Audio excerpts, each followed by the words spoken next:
వలకాడులో అంటే శ్మశానంలో కాపురం పెడతారట కదా, ఇది కూడా అయ్యే పనేనా అని అడిగితే, మాకు కనీసం స్థిర నివాసం వలకాడులో ఎటువంటి ఇబ్బంది ఉండదు, గచ్చు అది మామూలుగా ఉంటుంది. మీరు క్షీరసాగరంలో సముద్రం మధ్యలో పడుకుంటారు, తల ఎలా కుదురుతుంది, అలలు తరంగాలు అన్నీ ఊపేస్తూ ఉంటే ఇంట్లో ప్రశాంతంగా ఎలా ఉంటారండి? అది అన్నింటికీ ఆవిడ సమాధానం చెబుతాం. వల్లకాడిల్లుని వల్లభునకనంగ నడి సంద్రం ఇల్లుని నాధునకనే ఎద్దు నెక్కును నీదు నెమ్మి కాడని నవ్వ గ్రద్ద నెక్కును నీ మగండటనే. మీ ఆయన ఎద్దునెక్కుతాట కదమ్మా, మంచి BMW కారు కూడా కొనుక్కోలేదు, చక్కటి వాహనం కూడా లేదు, బయటకు పెడదామంటే షికారికి ఎద్దునెక్కుతారట కదా. ఆ ఎద్దు వల్ల ఏమైనా సౌకర్యం ఉందా, ఒక వేగం ఉందా, ఒక సౌకర్యం ఉందా? అంటే ఎద్దు వల్ల ఒక సౌలభ్యం ఉంది, నీకు తెలియదు.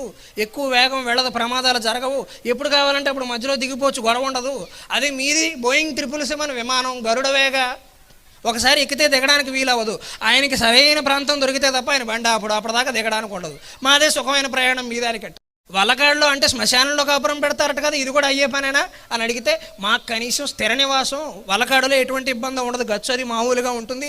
మీరు క్షీరసాగరంలో సముద్రం మధ్యలో పడుకుంటారు, తల ఎలా కుదురుతుంది, అలలు తరంగాలు అన్నీ ఊపేస్తూ ఉంటే ఇంట్లో ప్రశాంతంగా ఎలా ఉంటారండి? అది అన్నింటికీ ఆవిడ సమాధానం చెబుతాం. వల్లకాడిల్లుని వల్లభునకనంగ నడి సంద్రం ఇల్లుని నాధునకనే ఎద్దు నెక్కును నీదు నెమ్మి కాడని నవ్వ గ్రద్ద నెక్కును నీ మగండటనే. మీ ఆయన ఎద్దునెక్కుతాట కదమ్మా, మంచి BMW కారు కూడా కొనుక్కోలేదు, చక్కటి వాహనం కూడా లేదు, బయటకు పెడదామంటే షికారికి ఎద్దునెక్కుతారట కదా. ఆ ఎద్దు వల్ల ఏమైనా సౌకర్యం ఉందా, ఒక వేగం ఉందా, ఒక సౌకర్యం ఉందా? అంటే ఎద్దు వల్ల ఒక సౌలభ్యం ఉంది, నీకు తెలియదు. ఎక్కువ వేగం వెళ్ళదు, ప్రమాదాలు జరగవు, ఎప్పుడు కావాలంటే అప్పుడు మధ్యలో దిగిపోవచ్చు, గొడవ ఉండదు. అదే మీది బోయింగ్ 777 విమానం, గరుడ వేగ, ఒకసారి ఎక్కితే దిగడానికి వీలవ్వదు.